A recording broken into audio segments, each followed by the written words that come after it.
Hi, everybody, and welcome to the Endless Celts Podcast. It's Sig and Zag. I think that's the nickname we have, isn't it, Ross? Sig and Zag.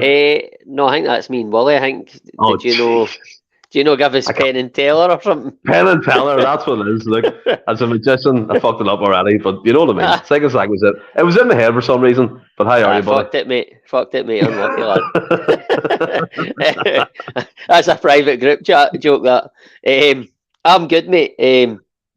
I doing well. I've not been on this podcast for a couple of weeks, I think. So looking forward to talking a wee bit of Celtic. I had a wee day off the day, but I've got every Friday off. I've took every Friday off during the school holidays, so I can take the rain away for the day. I had a way swimming in that today, so it was a good wee day, good wee bit of quality time spent. But aye, looking forward to spending some quality time with my big pal now.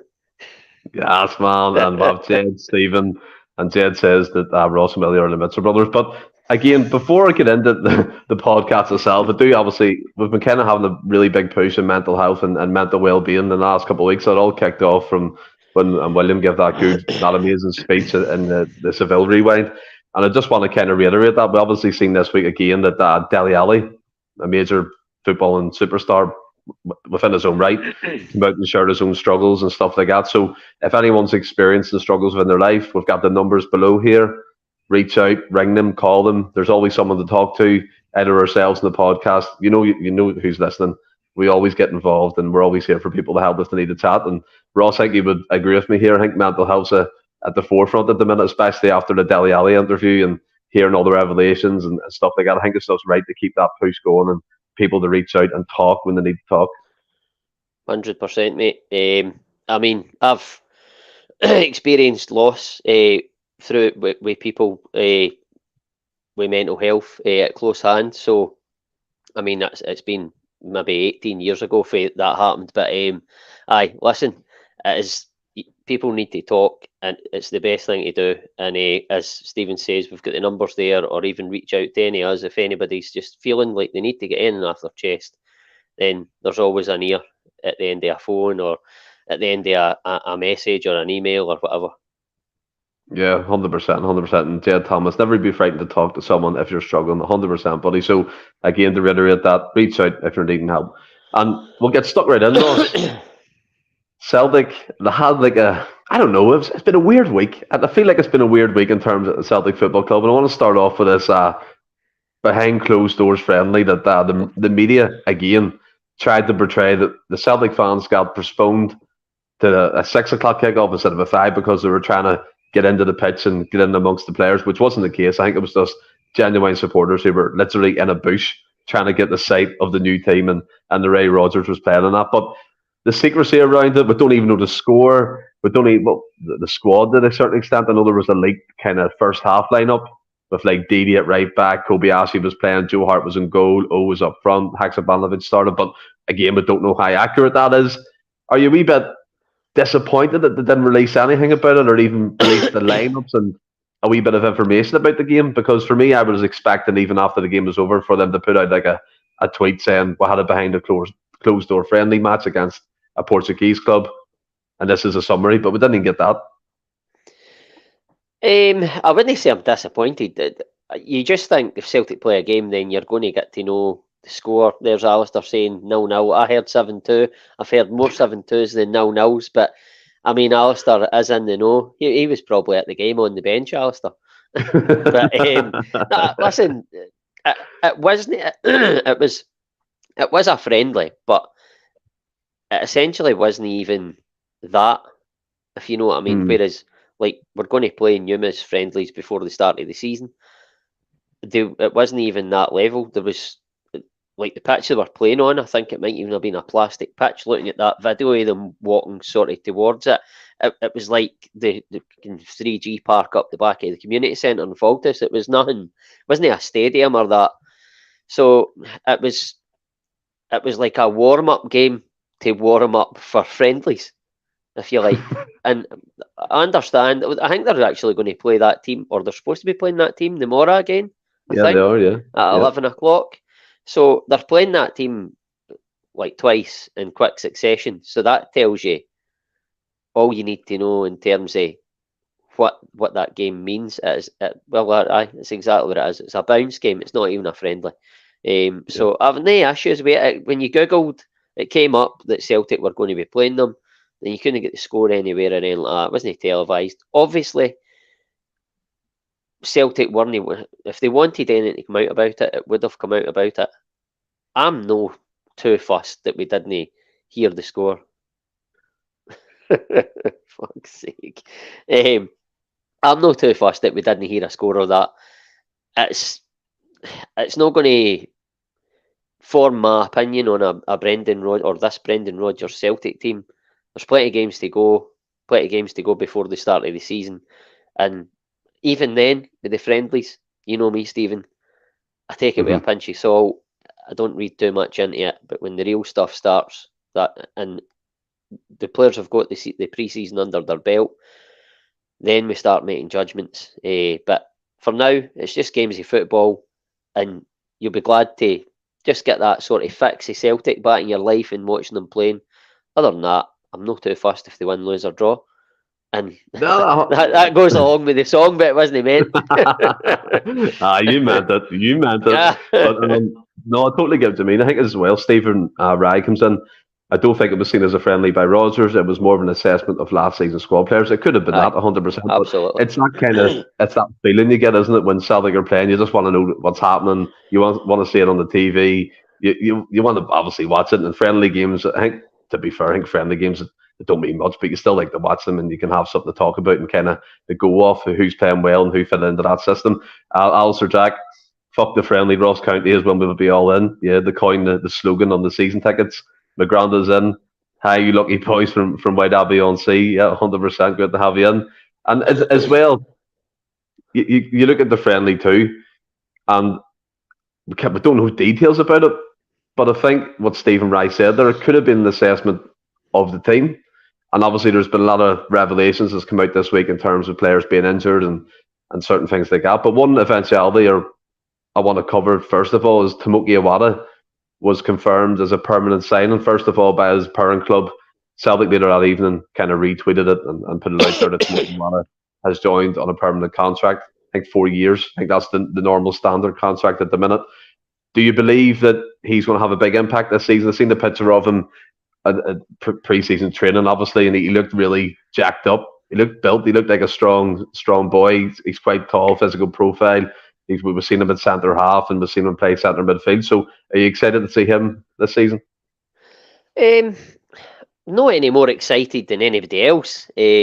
But I don't know what sort of part he's going to play. I think if you're looking at it on paper right now, you would probably have to still say that if he's going to indeed play a midfield three, which I expect, then it's going to be still, as it stands, McGregor, Hatate and O'Reilly. But what I will say is, I think there'll be plenty of game time, certainly for Iwata. I don't know in terms of Thiago Home and stuff like that, but I think you will see Iwata getting plenty of game time, and especially in the early part of the season when you'll be playing sort of Tuesday, Wednesday, and then Saturday, Sunday, then Tuesday, Wednesday again. He'll need to use the squad. He'll have big Champions League games. We'll come back. We'll probably be playing an away game after Rangers have played on the Saturday, because that's just how it goes. And whether Iwata plays in Europe or he plays in the league, it doesn't matter. The squad will be used. The midfield will be rotated to obviously allow the load of games that we'll be playing. So I expect him to play a big part. Whether he's a first choice remains to be seen, but I like the guy. I like what I've seen of him so far, and we'll see what the season brings, really.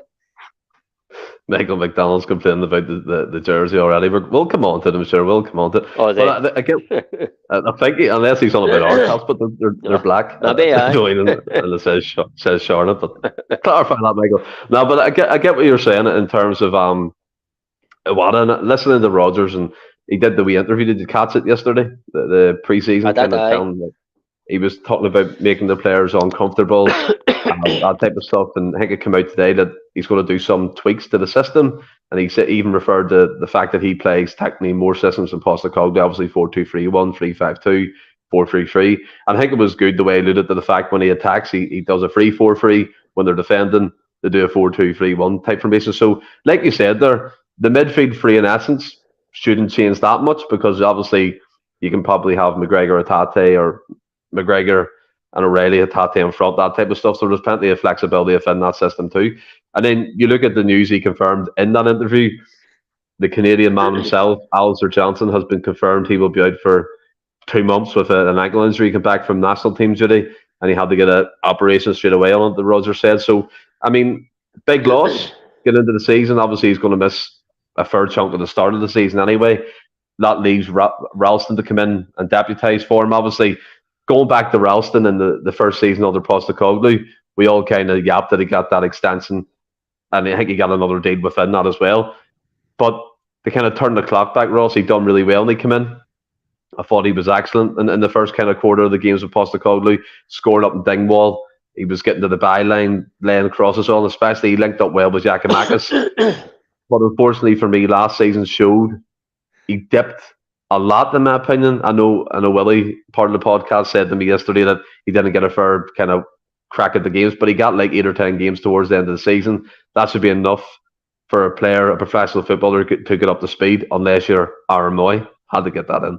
But for me, he didn't quite show the levels. I thought that he looked every part of a Johnson, Dundee United loan player, that type of level for me. And that's concerning if we're going to face the Champions League the first couple of games without Johnson, that we're bringing Ralston in. Where do you stand on that?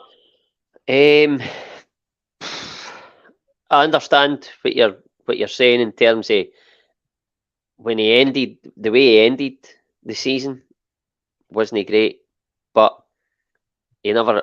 I'll make the same sort of point as well. He didn't have a lot of games. I understand you're making the point, 9 games, whatever it is, it should be enough to get up to speed. It's a funny one for me. When Ralston was playing the sort of deputy to Juranovic, he would come in and people were even making the case, as I wasn't, because I thought Juranovic was a better player, but people were making the case that Ralston could actually be starting before him. There wasn't much between them. I don't know, obviously coupled with the fact that he hadn't played as many games last season as he did the season before, will play a big part in it. But I think as well, when you look at, I don't think Ralston is that bad. I think he had a number of bad games towards the end of the season, but I still think he can come in domestically and do a job. I would worry about him at Ibrox. I don't know why. I just would if Rangers come at us.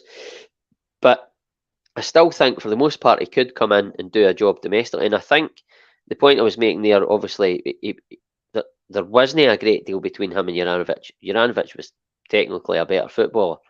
But I think that the problem is he maybe looks a wee bit worse because Alistair Johnston is so good. It's not that Ralston is bad. I think Ralston's a decent player, but he's maybe looking worse because Alistair Johnston is so good. Whereas when he came in for Juranovic, wasn't he stark the difference? Because I get that, closer in ability.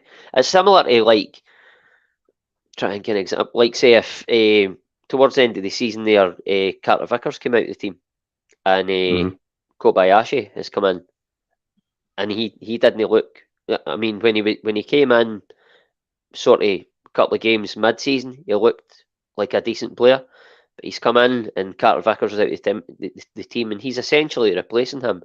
And again, he looked for all the world pretty poor at the back. But is that because Carter Vickers is so good? I don't know. I don't think you can say that Kobayashi struggled to make that impact because Carter Vickers was excellent, which he was. He's a classist, because there's a major difference. Carter Vickers, in my opinion, is a strong, powerful defender. Kobayashi's not that, so he struggled with the physical aspect up against physical teams. So I get what you're saying in essence in terms of that. The way I look at the Ralston and Johnson situation is maybe, again, to come back to you, if Rodgers goes back to the fullback system, does bombing it forward instead of coming in and playing the intricate passing in midfield, which Juranovic was unbelievable at, Ralston can maybe suit that better because he can bomb up down that pitch for 90 minutes, and that was one of his strengths when he was playing well for us at the time, when he was whipping balls in. But for me, I look at it and I think Aaron Regan come in. Good to have you on, Aaron. Saying we need to improve in that position because I look at it as well. Like we all love Ralston. Do you know what I mean? It's homegrown talent. He's come up through the ranks. He's nicknamed the Bricky. We've all took to him 100%. And I know you're saying the majority of SPFL games domestically, he could do fantastic.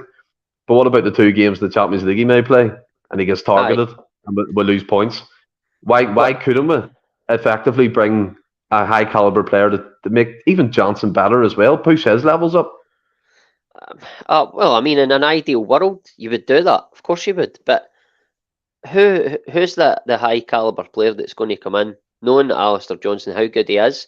Listen, players believe in themselves. Of course, they're going to come and believe that they can get in the team. But I don't know. It's a difficult one. Celtic are they're not playing in the English Premier League, or they've not got the money a Man City or a Real Madrid, for instance, where they can have 2 real quality players in each position. There is always going to be that bit of a drop off. I don't know who you could bring in and say to them, look, we'll bring you in here, Alistair Johnston's injured. Do we then sell Ralston in the next few weeks and bring somebody in to challenge Alistair Johnston? You would have to pay quite a bit of money to get heroes. I'm class, for fuck's sake. No, but you'd have to pay quite a bit of money to get somebody in who could essentially end up being an understudy of Alistair Johnston.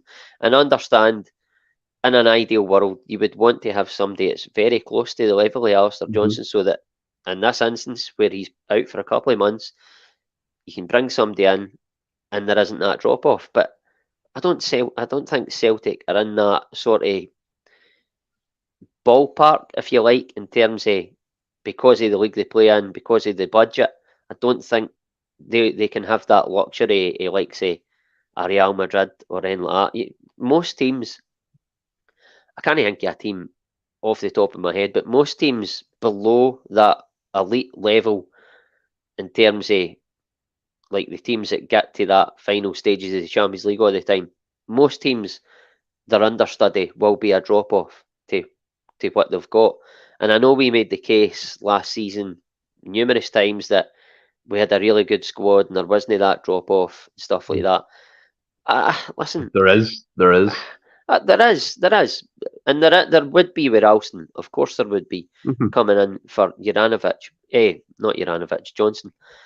But, you're stuck in the Juranovic trail there. Again, I really don't know. Listen, it's a difficult one, and at the same time, there's other positions in the pitch that you could look to maybe strengthen before that in the first 11 rather than a backup. I think we'll probably go on to it. I think that Celtic will be looking for more quality than quantity. If they bring in somebody to replace. Does that not come back to what you're saying, though? Because, not that you're hesitant, but to bring in a right back who would come in and effectively coming in knowing the situation with Johnson, thinking he's going to be an understudy. But what if he come in, done really well, and kept Johnson out of the team? Because that would push Johnson on if you have that. I mean, we're saying quality over quantity. That's what we want. We don't want to beef out the squad anymore. We don't want to have 2 or 3 players who are just the same level for every position. You want a player to come in and either make that position his own or push that individual, to the limit for that starting lineup position. So then you could push back on that and say, what if whoever it was came in, right, pushed Johnston. Johnston's brilliant. And he took Johnston's place in the team, and then we ended up having a what do you call him? A Giacomakis situation in our hands where Johnston was then unhappy and wanted to leave, and he was away in January, but we'd already sold Ralston. Then we're left with the sort of dilemma in January of trying to get another understudy in to come in and like be a backup to the guy who's took Johnston's place. Which, by the way, I don't think whoever Celtic bring in would be able to take Johnston's place. I don't think we can get anybody better. It was than hypothetical. Him. I know. I understand that, but I'm talking hypothetically as well in terms of saying if he took his place, I don't think for a minute whoever we did bring in, if we did bring somebody in, would take Johnston's place. I think they would end up an understudy. It's a difficult one. It's you get rid of, you know what I mean? You know what I mean? You get rid of Ralston, you bring in somebody, takes Johnson's place. Johnson wants to go in January like Giakoumakis because he's not playing and he's too good to not be playing every week for a team. And then you're left in the same position again. So sometimes you're maybe the better the devil you know. I think Ralston, I understand what you're saying. He did have a good few poor games in the end of last season, but I still think Ralston's got ability, and if he can find the form that he found under Ange in the first season, then it'll all be forgotten, and this conversation will be a sort of moot point, if you like. It goes back to the fact that when Rodgers came in again for the second time, he was like, Celtic's a club that allow you to dream. Maybe we were dreaming, saying that we get a right back of equal quality and even better quality to come in and challenge Johnson. I'm just coming from the point. And by the way, I'm not being disrespectful to Ralston. Mark Kearney, get rid of Ralston. He's fucking class. I know you have a soft spot for him, Mark. And to be fair, I think I don't think it's a soft spot Mark's got from. well, that's a different type of show, that like. But I mean, no, too soon. No, but I think as well. Like you look at it, Ralston again, as I said previously, there we've all bought into him, and because he's a Celtic man, we love the homegrown aspect of it. But I think if we're really telling the truth to ourselves, he's not Celtic quality, in my opinion. I think we could do better, even as an understudy, Ross. Even if it's a dreaded loan deal to come in for a season and kind of fill the void, and then look to replace that next season if we need to get that quality up in numbers there. And then Alistair Jack comes in. You want to buy a better player, Ross.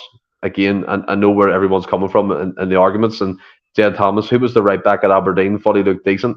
Was that not Ross McCrory? I thought he left. Was he not right back at some point? I don't know. But the wee lad Max Johnson at Motherwell, SPFL watch again, decent player. A lot of European clubs are after him, but his ceiling's high. He's 19, and I think he could really progress. But again, now we're getting to the crux of the topic. No, it's not the crux. I'm not saying to sign him. I'm saying I think his ceiling's really high, and he could probably go on and make us a decent turn in the transfer market, kind of get money in. Michael McDonald, come on. We should be prepared for a sharp exit from Rodgers. We're only in it. But look, we'll leave the Ralston chat 50-50. I get where we're coming from and that. We'll see what happens, because it's a bit frightening, like Jed Thomas said, if we're without Carter Vickers and Johnson. But we'll move on to another guy who, if he had no luck, he has no luck, let's be fair. Mikey Johnston came back from a great season from Portugal, done really well with his club. We were talking about him previously. He looked back to his best. He was free of injuries. He took part in a few pre-season training sessions. Bang, Rodgers yesterday. I think someone asked him the question, is it up to him to get the Johnson to the level to compete with the team? And he says, no, not really. It's up to Mikey. And then he dropped the bombshell saying that he's out for 3 months with a back injury. He's all but out the door, isn't he? I think this is the final. If there was a final nail in the coffin, Ross, this is it. I think so. But what I will say is he's not going to be out the door in the summer, because nobody's going to buy Mikey Johnston in the condition he's in now. So if he is going to get a move away from Celtic, it'll be January, obviously, which then gives him sort of that opportunity for maybe October to January to try and prove himself when he gets back fit. But for me, we're probably going to go into it. We've all but signed this Korean boy. It's another winger. We've got wingers galore at the club. We've brought in Telio. We've got Haksabanovic. We've got. He's also injured. Haksabanovic, is he? Telio. So he is. Aye. But what I'm saying is the amount of wingers we've got. Haksabanovic, Abada, Forrest, Maeda. We're loaded with wingers, and every single one of the guys I've mentioned, in my opinion, whatever side, I know Mikey Johnston plays on the left side, even if he was right-sided, every single one of them are a better player than Mikey Johnston, in my opinion. That's how far down the pecking order. Injury or not, he's too far down the pecking order. I don't think he can make the breakthrough in this Celtic team. He might have made the breakthrough in past Celtic teams, even recent past Celtic teams under like Lennon or that, Ronnie Dyler, if he was age to be in the team at that point, but you get my sort of sentiments in terms of the quality, the level of the team.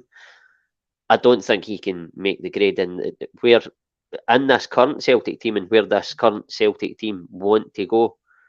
I don't think Mikey Johnston's a guy who can take us there. And listen, I hope he has a really good career, and I think he could have a really good career elsewhere, but it's not at Celtic, not for me. It's unfortunate, isn't it? Because on one hand, we're talking about Rouse that we've bought into the homegrown fact, but he actually can play games. He stays fit and he contributes to the team. And Mikey, I don't know if it's a psychological issue or it's in his head or whatever. Maybe, yeah, he's got a back injury, but it seems to every time he touches the grass with Celtic, something goes wrong. And maybe cutting ties and going to the European League, going back to Portugal where he done well, will probably suit him better because the guy to me has undoubted talent. He can take players on. He's got a burst of pace. He's got a cracking shot on him. That goal he scored at remember Sarajevo? Do you remember that? He outside the box, 30 yards out. I can mind his playing name, but I can't mind the goal if I'm being totally honest. He smashed it like it was a cracking goal. So he has moments of brilliance and moments of you're like, wow, I never knew you could do that. But Palm as well. MJ is not a bad player necessarily. Sometimes it doesn't work, and I mean that's the kind of the crux of that one, like you said to me previously. And you have to cut ties. But again, maybe a January move for him, maybe a loan deal, and to let him go the start of next season. And the transfer window is probably the best thing for him. As you said, we're going to come on to the rumoured new signings in the door shortly. But I want to go back to the fullback position and the other side now, left back. Greg Taylor obviously doing really well in pre-season. I think Rodgers referenced him. Him and Cal McGregor are setting the tone in the training and that type of stuff and getting involved, being vocal. And then yesterday, the KT, Kieran Tierney rumour resurfaced. And apparently, according to mystery sources, he's rumoured to be happy to take a significant pay cut to make the move back home to Celtic. We all know kind of settling in England. He hasn't done it quite well. He's been left out of the Arsenal team. They had a pre-season game today. He was named on the bench. So it keeps coming back, Ross. We'll have to talk about it. And I think most of us said no last time. I'm still a no. And it's a no only because the fact, what would a loan benefit for us? The outlay on wages, probably the loan fee would be astronomical as well because they want to recoup some of the money they spent on him. And then next season, would they give us a permanent deal in terms of like you can sign him for 12, 13 million? I don't quite see that happening. And Arsenal kind of losing 10, 12 million pound on him. I don't think they want to do that. I think the likes of Newcastle would pay top dollar for him. If you look forward again, the Bundesliga, then types of clubs. So where do you stand on that kind of that one now? Because it's not going away. Like I'm still there. Listen, I love Kieran Tierney. I also love Greg Taylor, by the way. But if Celtic's if Kieran Tierney's willing to take a huge pay cut to come back to Celtic, by all means, but it would still only be for me if it was a permanent deal. And I think a permanent deal for Kieran Tierney is probably slightly beyond Celtic's reach. I've never heard the figures that you said about 13 million after the year's I'm saying hypothetically, just for example, right. if we pay 7 million for an upfront loan fee, right? And then the extra bit of the transfer fee, like 12, 13 million to make up to the 20 or 25 mark. Would they accept that? I don't really see that happening, to be honest. I don't know. Listen, if he's homesick and he wants to get closer to home, he could come to Celtic for a season and it would be good for Kieran Tierney. I don't think it would be good for Celtic because, like we've made the case, at the end of next season, we've probably dropped Greg Taylor out the team. We've still got him in the books. Obviously, again, if Kieran Tierney went away and we didn't keep him, Greg Taylor would come back in. But then you've had a season with Kieran Tierney as your first choice. Who is, whatever you want to say, I love Greg Taylor. Kieran Tierney's a better player. I don't see the benefit for Celtic. I see the benefit for Kieran Tierney if he wants to get up the road. I think the best move for Kieran Tierney if he wants to be closer to home would be Newcastle. He would still get the big wages. Newcastle would be able to afford the fee to Arsenal. I think Arsenal would want Kieran Tierney to go to Newcastle before Celtic purely because of the money they would be able to get off it. Aye, that's what it comes down to at the end of the day. Yep. And Newcastle, it's not really that far a drive to get back to Glasgow or wherever his family is. It's certainly a hell of a lot closer than London. Listen, if we could get Kieran Tierney on a permanent and it was affordable for Celtic, it's an absolute no-brainer. But for to do a loan deal, for me, I don't see any benefit. Obviously, short-term benefits for Celtic, the Champions League, and for a season, it would be good short-term. But if you're thinking long-term and the bigger picture, I don't think Celtic are in the market now for loans. They're signing guys on 5-year deals. But that's the remit now. I can't mind the last time we signed somebody on less than that. So for me,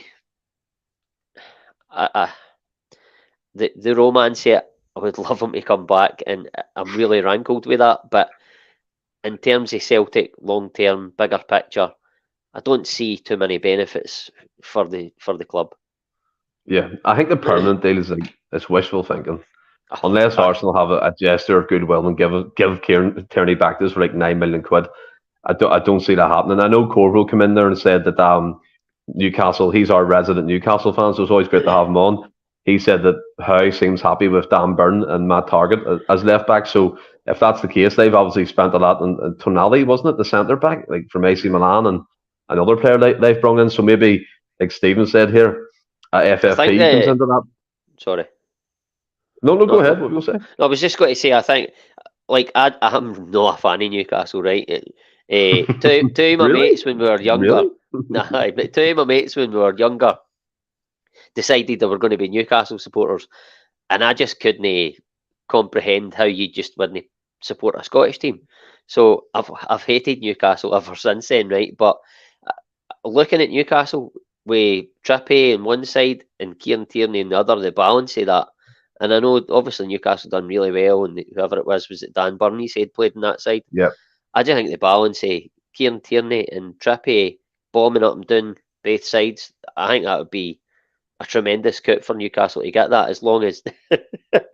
Sorry, Corvo, but I'm an honest guy. Probably your mate. That's probably your mate. I've always wondered. I was like, I think that's maybe Burnley. But listen, like I say, I think Kieran Tierney would be a tremendous signing on a permanent for Newcastle, providing he was able to stay fit. Yeah, I think that would be great for them.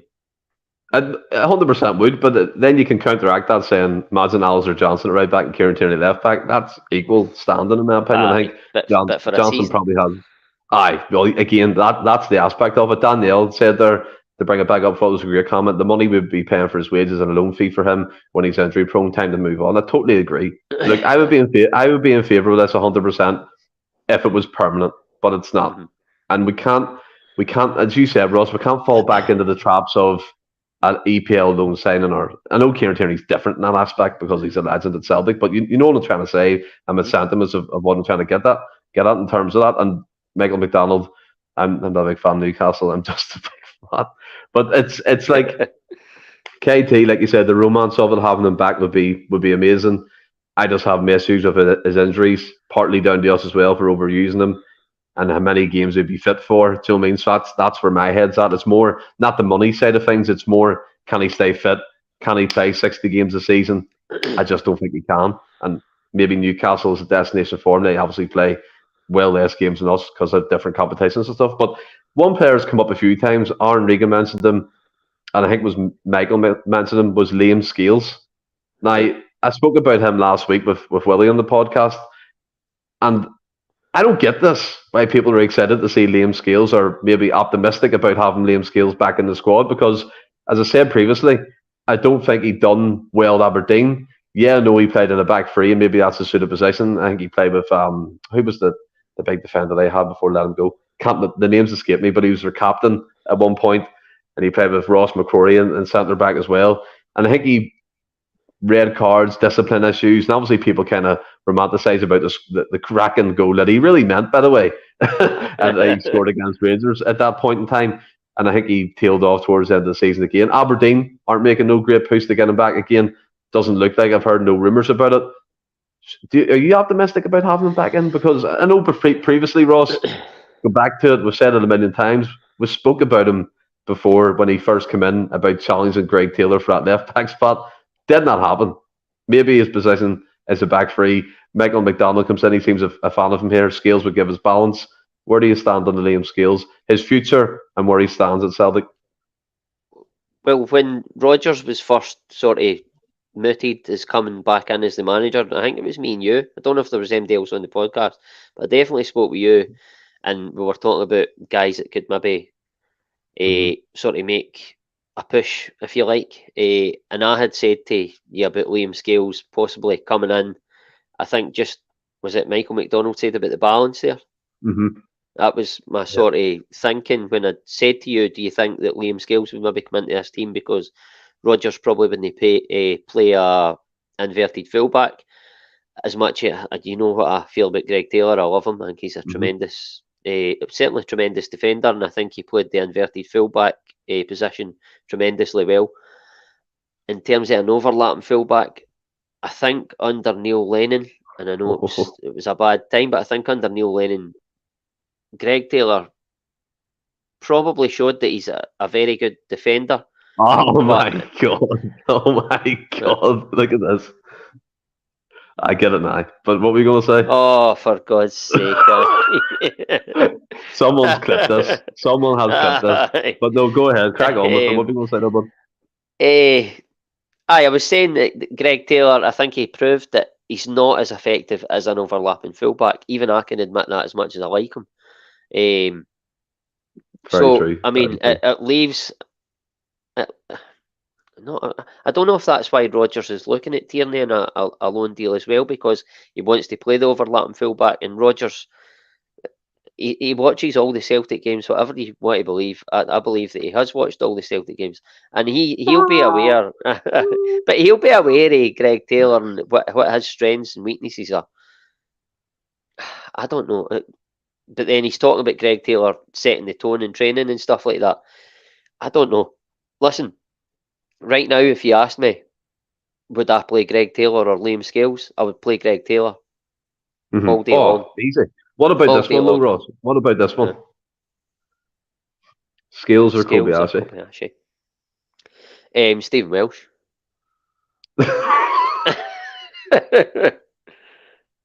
No, he's seriously. Scales or Kobayashi? Kobayashi. Yeah. Purely because I haven't seen much of Scales playing in a back three. And I don't think we'll play a back three. No. Maybe in Europe at one point in time, possibly, but I do agree with you. Like, for me, that, like you said, his comments about Greg Taylor point to the fact that he's making an impact on him. So, I mean, he wouldn't be saying that just for shits and giggles. And my argument with Liam Scales is he came in to challenge. He didn't challenge. He got punted to Aberdeen. Had an average season. They're not pushing to get him back, which is the concerning part for me. Do you know what I mean? Because you think a team like that, if he was available again, they'd be like, "Bump, I'd have him." Aaron comes back in. The correct answer was Welsh. Maybe that's what you were fishing for. But no, I get the point. Like, Scales has all the physical attributes. He looks athletic. He's tall. He's strong. He can cover the ground well, but he just doesn't do it for me, Ross. And I can't get past that. Well, you made the point there about Aberdeen have not pushed to try and get him back, but maybe Celtic have said he's not for sale. Maybe Celtic have liked what they've seen, and you're not getting him, and we're bringing him back into the squad. Rodgers will want to have a look at everybody. It might be in the next couple of weeks, once he's had a look at them in training and stuff like that, he might say, look, you're surplus to requirements, and then maybe Aberdeen will go in for him. You don't know. But right now, what I've seen of Liam Scales, and it's very limited, by the way, so it's probably I'm sitting here making a judgment on the guy, and it's not very fair. But what I've seen of him, I don't think he would be able to oust Greg Taylor. I don't know if he's any better than Bernabei. He's probably a better defender than Bernabei. Is he better going forward? I don't know. Absolutely not. Don't even. I don't think Bernabei's good enough for Celtic, though. So it's. I think Bernabei. I'll make a prediction. I'll make a prediction. Bernabei by Christmas will be Celtic's first choice left back. If we don't sign anybody. £14,000 charity bet. If I had 14 grand, I'd be on a beach somewhere sipping beer. But I think Bernabei's one of them players that Rodgers will really take and improve him no end. Greg Taylor will remain obviously until then the first choice, but I think he's going to make a major push for it. That is pending on the fact that we don't sign KT, because if we sign KT, then KT is going to be first choice. You cannot bring KT in just to sit the bench. I don't think that's going to happen. That wouldn't happen. See if Greg Taylor was injured, right, and we were going to Ibrox, and what do you call him? Liam Scales was still at Celtic at that point. We're going to Ibrox. Greg Taylor's injured. Who do you play, Liam Scales or Bernabei? Bernabei. I think I play Liam Scales for his defensive qualities. Is this in a back four? No, a back four, aye. Yeah, Bernabei all day for me. I get what you're saying in terms of defensive qualities, but let's be honest. Like, Rodgers probably sees his weakness in his game. He's not going to just be like, here, you do what you do. Don't defend. Aye. He's going to coach him and be in certain positions. And maybe we don't know, but maybe that lacked under Postecoglou positional awareness and stuff like that. Because in learning, by the way, coming from Argentina, probably doesn't know the language. Got into trouble first couple of months he was here. Unsettled. Wife had a baby. Playing that system, inverted fullback, where you don't really understand the communication. Rodgers, in my opinion, might simplify that, make him as a fullback, overlap, up and down. That's all you need to do, Bernabei. You don't need to come in. You don't need to link play up. Do your job as a fullback first and foremost, and contribute to the attack. And that might work wonders for him, in my opinion. I'm not writing him off. I know here in the comments, Mark Tierney, again, high key like Ralston and not like Bernabei. It baffles me. Bernabei is the worst player Scotland has ever signed. He's awful. Let's see here. Craig White, I'm on crack. No, I'm not on crack. Jed Thomas, Bernabei will be in the pub on Christmas. Probably will as well. Celebrating. By the way, see in your defence, Stephen, I think everything you just said there, I think you made very good points. And they're all points that I can't argue with, because Rodgers could do that. He's going to be playing left back. Like, if he is playing right, he'll play left back for Celtic. But it's similar to the reasons as to why I think Greg Taylor might not be as effective in this Celtic team under Rodgers as what he was with Ange. You could make the case that Bernabei will be more effective because he's more suited to the overlapping fullback. Absolutely is. So, listen, I can't argue with the points, because Bernabei, if you look at the two players' attributes on paper as an overlapping fullback, you would probably say Bernabei is more suited to that than Greg Taylor. But I would still have Greg Taylor in the team, certainly in big European nights and like say games at Ibrox, because Bernabei can't defend. Mark has said he's the worst player Scotland has ever seen. Listen, I know it's tongue in cheek, but I totally get where he's coming from. I think he's shit. I really do, right? I think as a defender, he puts the fear of death into me. But at the same time, the points you make there, I can't argue against them because I don't know what's going to happen. But the points you make are valid and they're fair. I think people are being a bit ignorant towards Bernabei. I really do. I think, I mean, he scored that cracking goal up in Dingwall. I think we won the game 2-0 at that point. He's good at getting into the box. He's very intricate. He can actually cross a ball, and he gets to the byline. And as you said, if you look at player profiles, you match him up against Greg Taylor in terms of bombing forward. Bernabei, for me, can do that. But Greg Taylor was far better coming in, introverted, and playing intricate passing with the midfield. And he also assisted some cracking goals with Kyogo and that. I just think Bernabei's one to watch. That's my opinion. Jed Thomas, I really hope Bernabei makes it this season. JT needs pushed 100%. So if Bernabei's levels go up, JT goes up, and that's win-win for everybody at Celtic. You've got two players battling out for the left-back position, and that's all we can ask for. In terms of that, but here, similar to the right back. You said there. I don't know how you can think Rouse is a good player, but not Bernabei. But Mark's probably sitting saying, I don't know how you can think Bernabei's a good player, but not Ralston. I didn't. Did I say Ralston? Did I say Ralston wasn't good? No. You said he wasn't good enough, but you're saying Bernabei is. Potential wise, I think Bernabei's ceiling's far higher than from Ralston. 100%. I don't think you can't argue that. Ralston's been at us for. No, but Ralston, what, 24 now? He's not young. He's not a young kid no more. Do you know what I mean? So he's been on loan. He's plied his trade elsewhere. He's come back. He had a great first start to the season 2 years ago when obviously we had the injury problems with Juranovic. Last season for me, he showed every bit that level that I think he really is in terms of SPFL quality at a Dundee United or a whatever. Do you know what I mean? Them types of clubs. Bernabei's ceiling's higher. I mean, he played over 60 games. But you're ignoring the season before that Ralston had. I didn't. Like, I literally just referenced it. I said he had a good season. But then you're forgetting about that. Then not ignoring it and just solely focusing on the last few games of last season. But if you look at what age is Bernabei? 22, 23?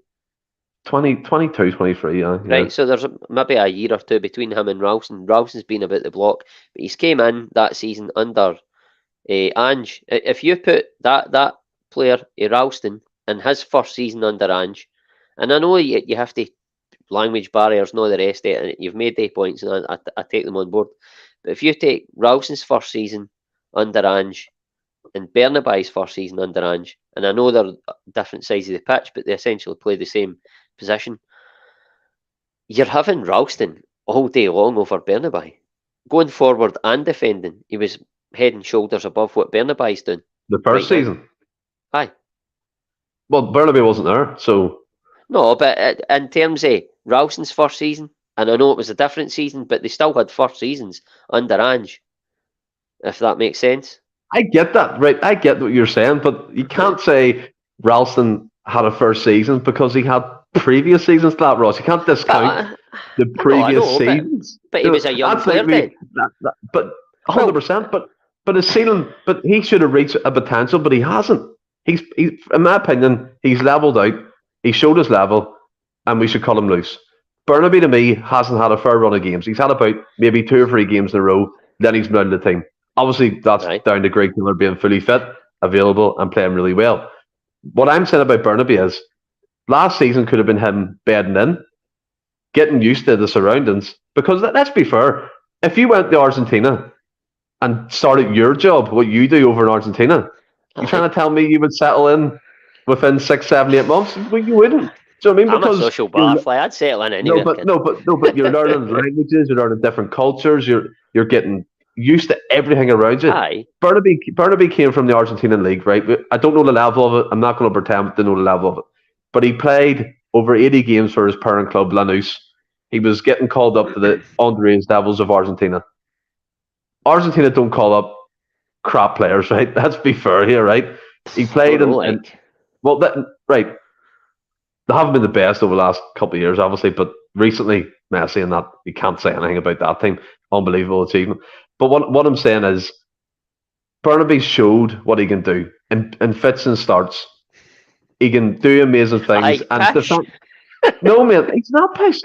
I don't understand how you can write this guy off after. I'm struggling here. Like I am. You made the point there, right? That Ralston had went out to St Johnstone and all that, and he never done great, and then he came back to Celtic, right? But he didn't do great. Like to coin your phrase, he was shit. Right. Well, the point I'm making is right. So when Ralston's first season under Postecoglou, right, he was the same age probably as what Bernabei is in his first season, but although it was a year or 2 later, Ralston came in and he scored goals. And I know Bernabei scored that one at Ross County, but he scored goals, he set up goals, and he defended really well when he came in. And he played games in that first season. He had runs of games, right? Now, you made the case there that Bernabei, you made the case for him that he's not been able to perform because he didn't get that run of games, right? That's fine. Yeah. But you then... There's 2 years between them. But you then made the point of saying that Ralston was rubbish towards the end of last season. But he didn't get that run of games. But you're not making that case for Ralston in the second. Ralston did get a run of games. What that last season? Mate, the end of the season. I know, but it was pretty much game. done. The season was done, and that gives them the excuse to be shite. No, but there was a large chunk of that game where the whole team didn't perform. It wasn't just Ralston. And if But the whole team, if the way that team played, if that team isn't performing, the unit isn't doing what they need to do. We made the case hundreds of times. If that unit isn't doing what they need to do, if somebody falls by the wayside, it'll no work. But a lot of them fell by the wayside, and that's why they lost 4 goals at Easter Road and stuff like that. Wasn't it just Ralston? Ralston was playing in a team that was underperforming in that moment. 100%. But what I'm saying is, right, the majority of games Bernabei's featured in, we've won, right? I know what you're saying. We tailed off towards the end of last season, and we all knew Jans Postecoglou played the collective. It was the unit, and I totally agree. If 2 or 3 players don't do the system well, it collapses on itself. We look like absolute arseholes and concede 4 goals against a mediocre Hib side. But Ralston, and I'll say it again till I'm blue in the face, his potential's gone now. He's not. He can't improve. He cannot improve. He's reached the ceiling, in my opinion. Bernabei hasn't even touched the surface yet. He needs to get a full run of games. And I hope he hasn't touched the surface because he's fucking garbage, you know. Look, we've 100% right. He hasn't done amazingly well, but I see potential in him, and I know what you're saying about Ralston. So they are going forward, but there's a lot of work defensively. But, I mean, so not to cut you off there, but I'm going to Ibrox Stadium on the water. Ibrox Stadium last year. Who Greg Taylor gets injured. Bernabei's on the bench, and he turns to Juranovic, who did have a stinker when he came on, but he's played that position before. But he turned to Juranovic over Bernabei. That spoke volumes for me, because Ange knew that defensively he wasn't up to the task. Listen, he could get better under coach. Like Rodgers came in. Hope I do. He came in the first. He came in the first time Rodgers came in. Celtic were in a not disarray. They'd won the league and stuff like that, but he came in and he made a lot of the players that were there better. He might do that with Bernabei, but I'll tell you, he'll have to do, in my opinion, he'll have to do a hell of a lot of work defensively on Bernabei, because he is miles short defensively. It's actually frightening how poor he is defensively. I've never seen a guy getting caught out of position so much. And I understand he was playing that sort of inverted fullback. It was maybe alien to him.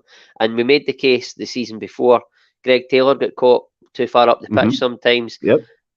I understand that, but what happened? Greg Taylor didn't. He adapted to the system. He did. He did. And listen, I'm sort of probably arguing against my own point here, but Greg Taylor wasn't as inept. He wasn't as inept as Bernabei defensively, even in that first season where he was trying to sort of get to grips with that role. I think Bernabei is one of the most inept defenders I've ever seen at Celtic. It's actually, it frightens the life out of me. No, like, again, I get all the arguments. Michael McDonald said I'm going to regret them words. It sounded quite threatening, by the way, but I'll take it. I hope I do regret the words. Because I told you before, I like Ralston. I haven't denied that, but I think we could do better. Bernabei's, again, potential ways can be better. Like you said, Greg Taylor took away the adapt to the system. Bernabei hasn't had that run to adapt to the system. Stephen Ride nails it for me. People want to ditch Bernabei, Haksabanovic, Kobe after less than 12 months, but yet Welsh, Mikey, and Ralston get multiple chances over many years. I never said ditch any of them. Not once have I said that. And I know he's not just, that's a generalisation, but I'm having this debate with you, and I've never once said get rid of Bernabei. You haven't said it. You haven't said it, but I'm saying people have said get rid of Bernabei. I've seen it. I'm saying, I realise it's a generalisation, but not for me. I know. Pam comes in. I wonder if Ross doesn't like Bernabei. Peace, man. Don't only wind you up. But now we'll leave that chat. Obviously, we spent a lot of time on it there. I think Bernabei. I enjoyed that. Really enjoyed that. It was good, man. It was good crack. But you mentioned, obviously, Rodgers kind of referencing Greg Taylor and his influence in training. He also spoke about Joe Hart and his influence in training around the group, and the experiences he brings to the club and what he'd done the previous 2 seasons. From what we can tell, it looks like he's going to be heavily involved this season. Just to quote a few things, he said he doesn't need to be Ederson. He just wants him to play it simple, keep the ball in the net, the basics of what a goalkeeper should do. Then you fast forward 24 hours later, Anthony Joseph, who's a very reliable source, usually when it comes to Celtic news, has tweeted out that we're interested or looking at the situation of Croatian number one, Lakovic. I know John really likes That's him. not his name. Worth it. Not his name. It is Lakovic or something, isn't it? Livakovic. Mate, Livakovic, Lakovic, who cares? Livakovic, right? Livakovic, right? And it seems like to me, Dinamo Zagreb are holding out for 9 million. I think Fiorentina had a bid of around €8 million turned down for him in the last couple of days. First of all, Rodgers coming out saying that about Joe Hart, kind of emphasised he might be number one. Why come out the story 24 hours later that we're interested in another keeper? Can you see this guy coming in, or can you see a keeper coming in and Joe Hart being the understudy? Well, Joe Hart is the guy on the books now. He's the number one currently. So Rodgers isn't going to come out and say, Joe Hart isn't going to be my number one. I'm in the market for another keeper. If Rodgers then doesn't get another keeper, he's got a player there who's thinking to himself, doesn't he really want me? Who, the comment? No, what you said there, that was great. He doesn't really want me. So there's no that maybe as much commitment for Hart. It's that I think Rodgers is playing it in the sense he's playing it better than what we did previously when we got rid of Gordon and then we lost Forster at the 11th hour. He had a U-turn or whatever, and then we were left up Schitt's Creek, ended up with Barkas.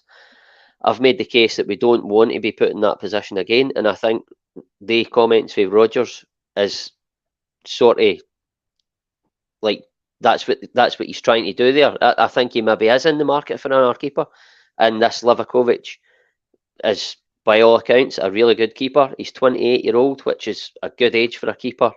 And that sort of levelly keeper, he's played at World Cups. Mm-hmm. I think he was one of the best keepers in the last World Cup there. Yep. I mean, if you're getting a guy like that for 9 million, I think that's good business, and I think it's a fee that Celtic could afford for a keeper. But again, you don't listen. By all accounts, he's a really good keeper, but he could come in and it might not work. You have to keep Joe Hart on side. You have to keep him at the club. I think if we do get somebody in that's going to be the number one, you keep Joe Hart anyway, because what a guy to have around the club. Regardless, I think we can all see that. But Rodgers isn't going to burn any bridges with Joe Hart right now before he gets another keeper in the building, if indeed that's what he's wanting to do.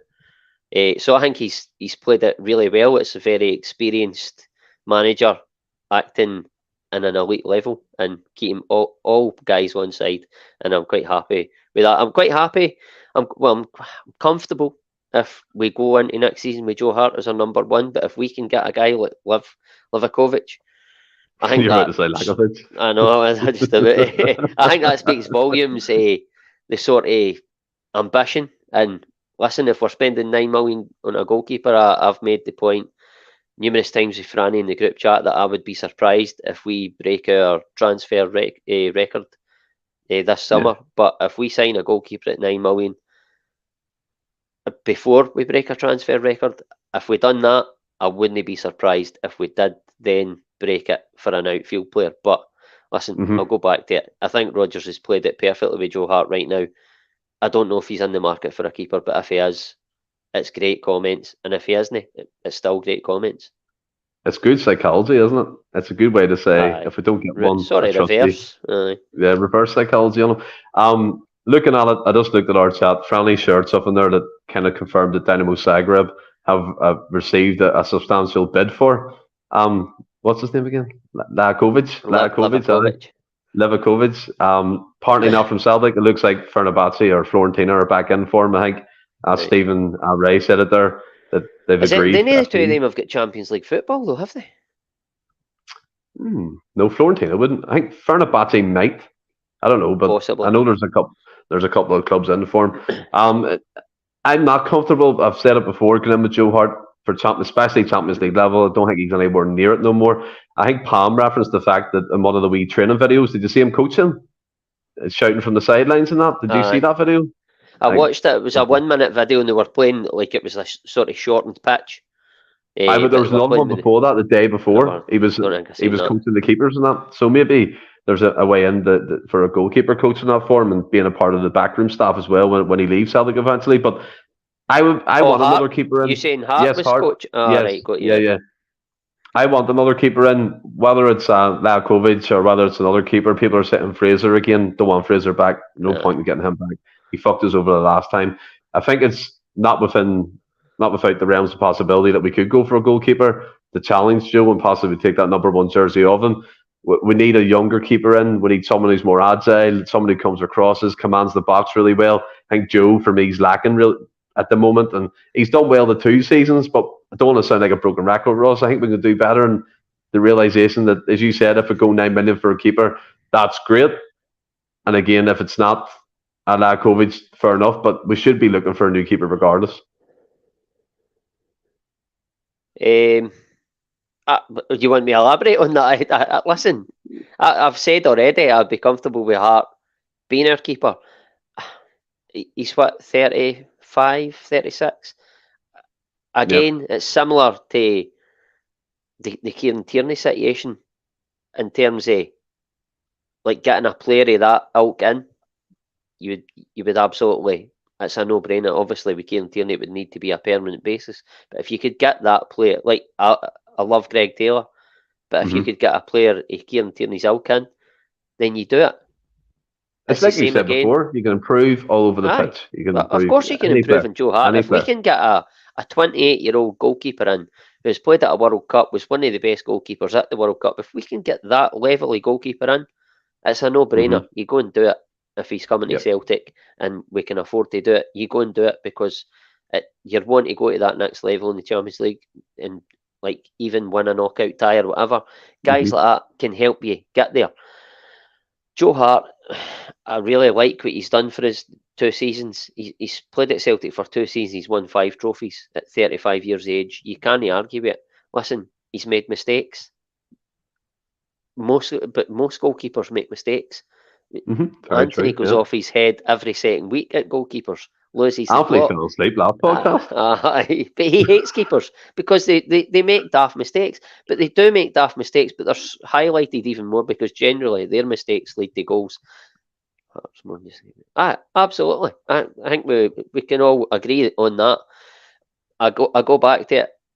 If we're getting a keeper in, we still have to keep Joe Hart because we don't want another Barca situation on our hands. Yeah, I agree. As much as I think that Siegrist is a decent keeper, I don't want us to sell Hart to sort of.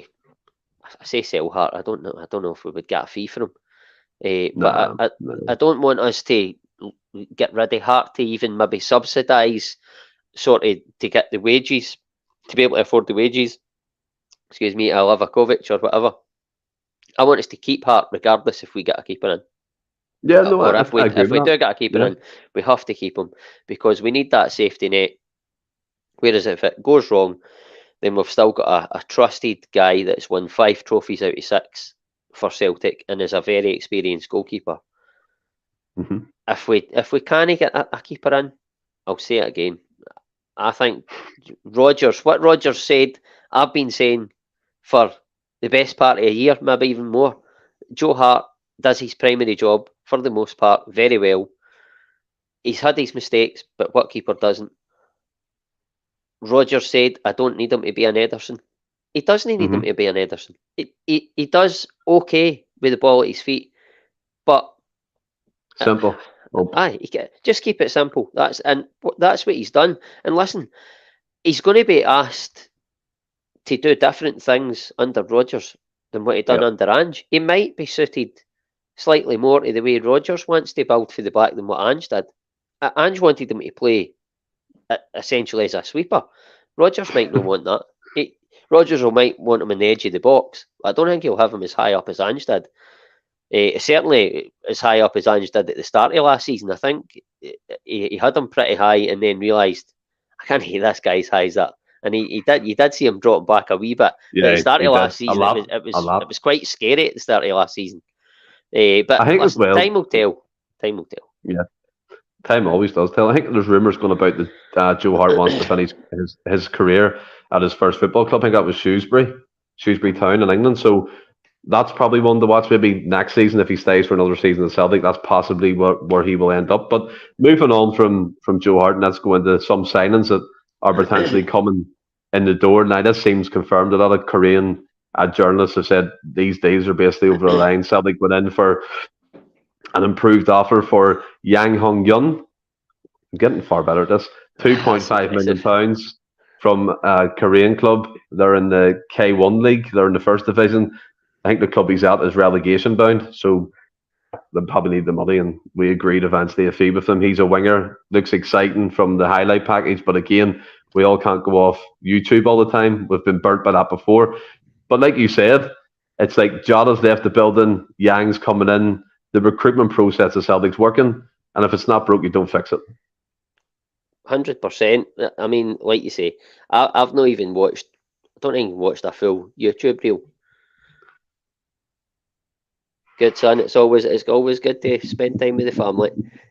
But aye, listen, I don't even think I've watched a full YouTube really. The guy, I've read stuff on him.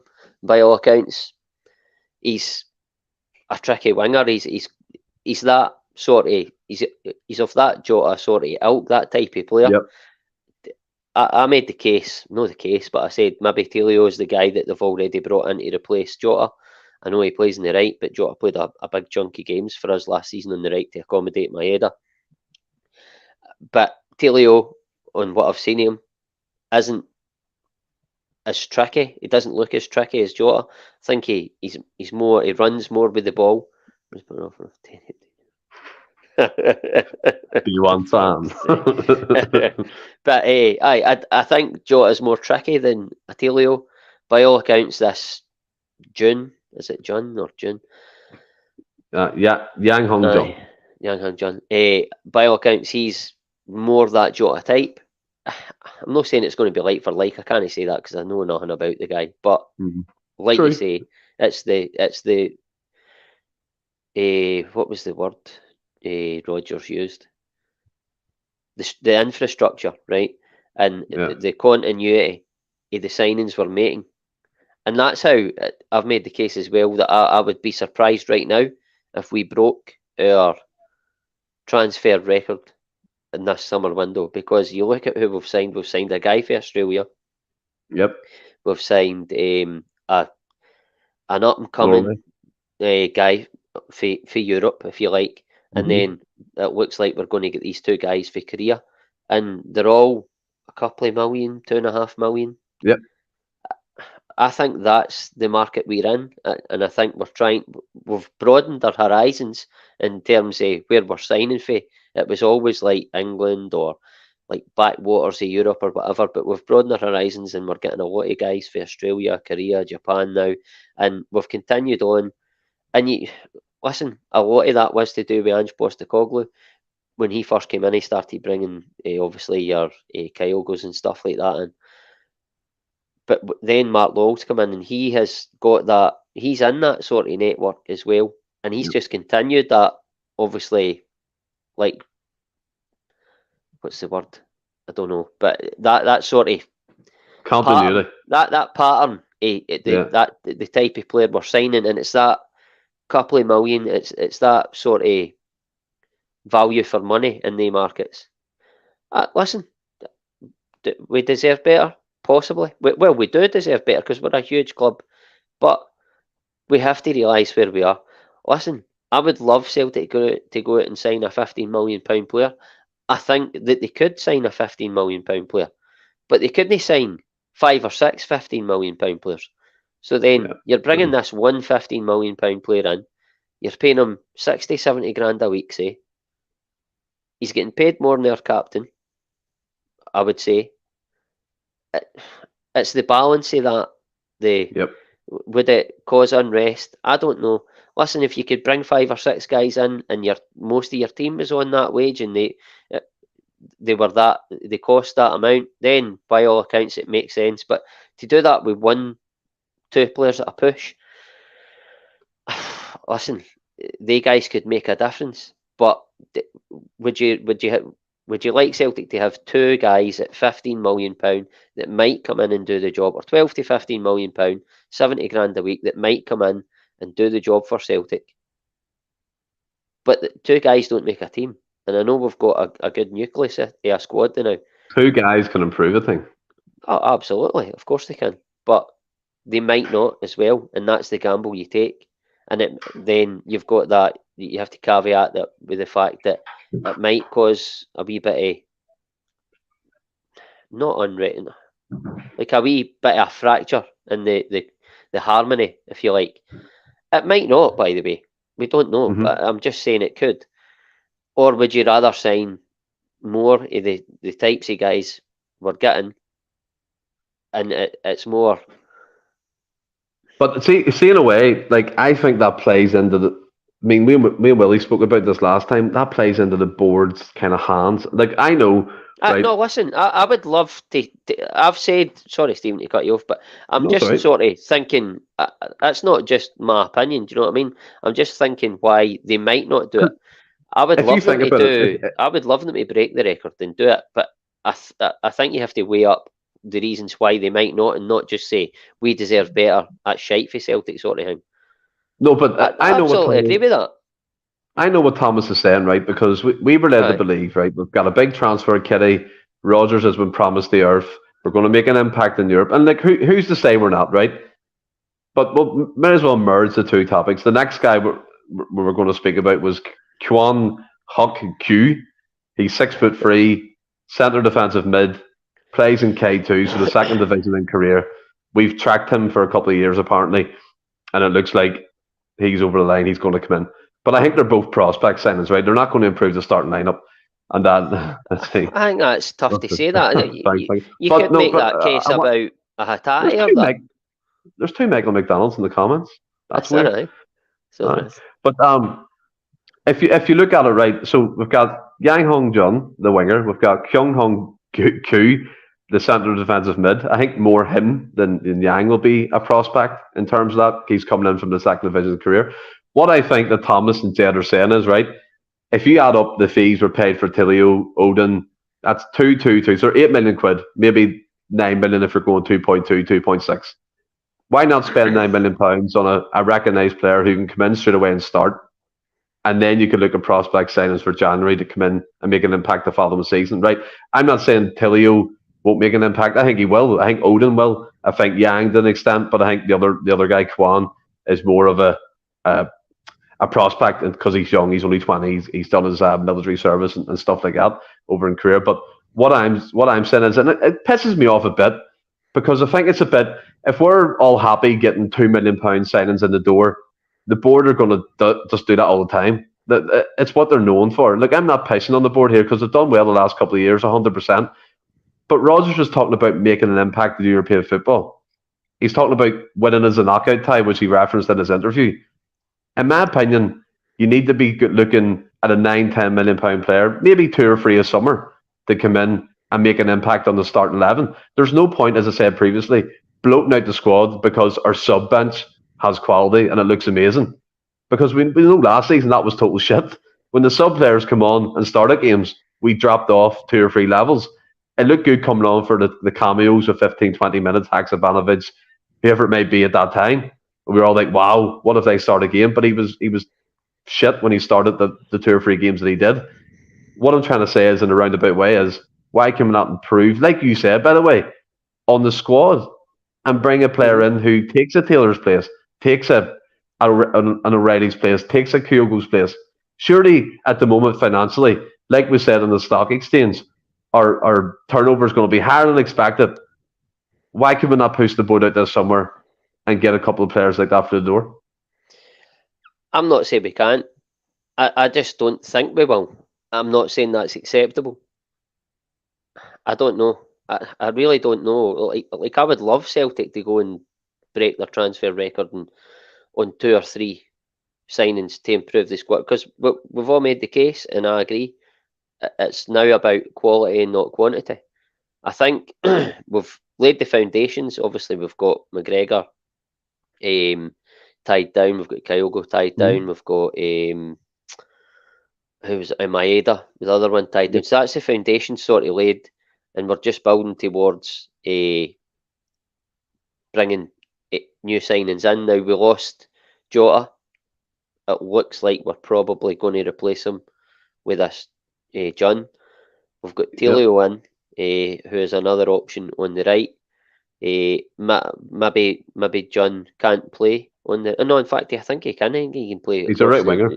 I think he can play across the three positions. I don't know. Listen, which is good. But we lost. The point I was making was we lost Jota. We've brought Telio in, who can play in the right where Jota played a lot of last season. We're bringing John in, or John, again. That's two guys that are going to replace what Jota brought on both sides, hopefully. We lost Aaron Moy, and we've replaced him. I say replaced, but we've brought Home in, who plays that sort of Aaron Moy position. So they've looked at and listen, we lost Aaron Moy, it was out with the club's hands. We lost Jota, they couldn't say no to that deal. Now we've got the foundations laid, we've replaced what we've lost, it was out of our hands. I say replaced, you don't know if they replaced them, but they've brought in guys that they lost players in that position. Now you're looking at Rodgers has now got everybody back. They're all doing their pre-season. He'll have a look at the full squad, and the next week or so, he'll know what he needs. He's already probably been sounding guys out. He'll know what he needs. I think you probably will see that sort of £6 to £8 million player coming in, because we've brought the couple of £2 million players in. I think that's the level that we'll bring in next, and that'll be your quality, not quantity. And I think it'll be maybe 2, 3, 4 guys at a push. No, I'm not saying he's a replacement for Jota. I'm saying Jota played on that side, and that was like he could play on both sides. Jota, June, can play on both sides. Listen, we don't know if they're going to. I wouldn't necessarily. Go ahead. I was just going to say, when Jota came in, nobody knew anything about Jota. He was it Valladolid or something? He had a indifferent spell at before he came to us. Yep. He came in. Nobody knew he was going to be a good player, but it turned out he was quality. Nobody knows June or Taylor are going to be good players. They might turn out to be quality, they might not.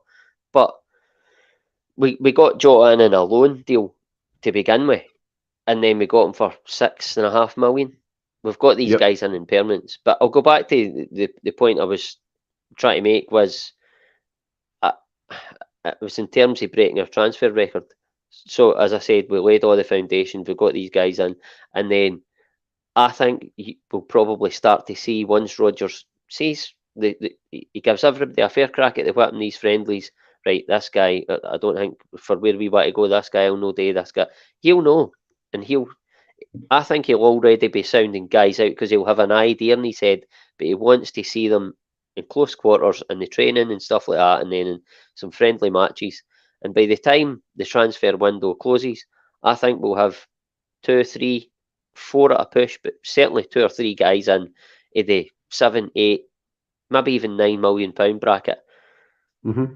I'd be surprised if we broke our transfer record, but I think we will spend big money in terms of Celtic, and again I'll say 7, 8, £9 million, which is big money for us. I think you'll see us maybe buying guys in that bracket.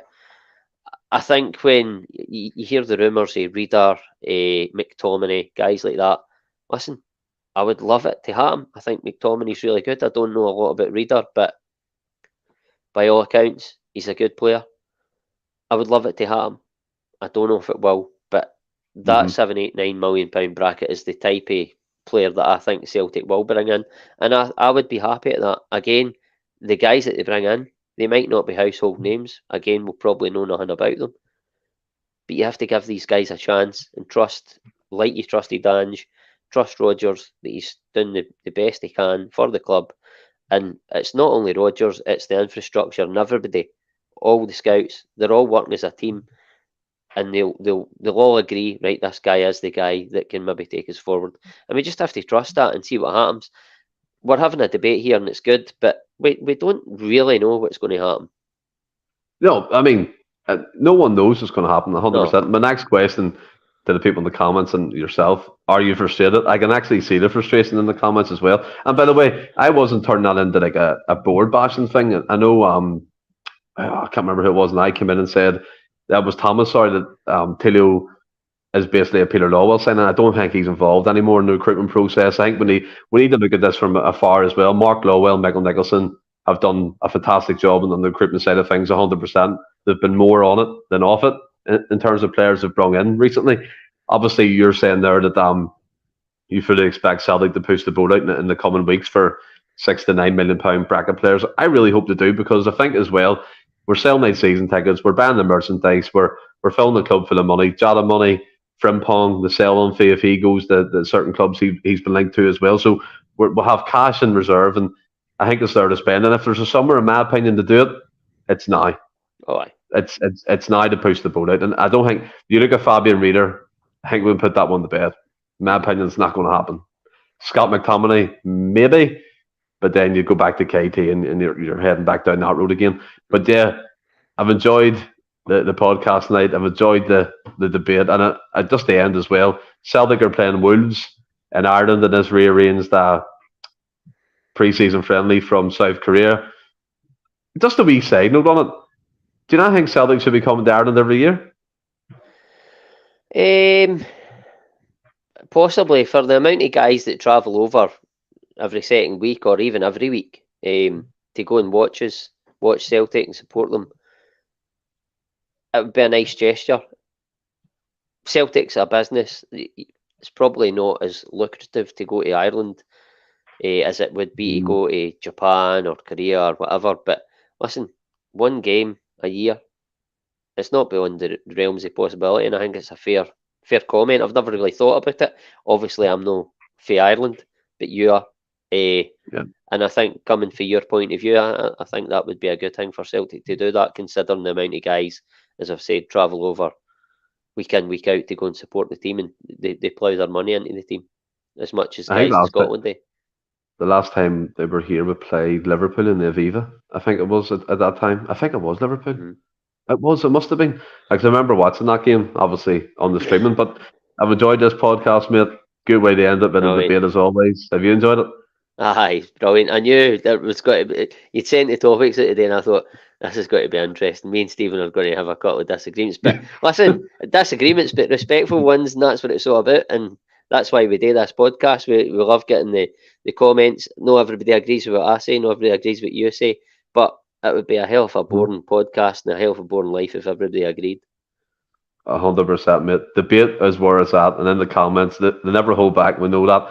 But until Monday, when we're back at 8:30, stay well and keep safe. Hail, hail.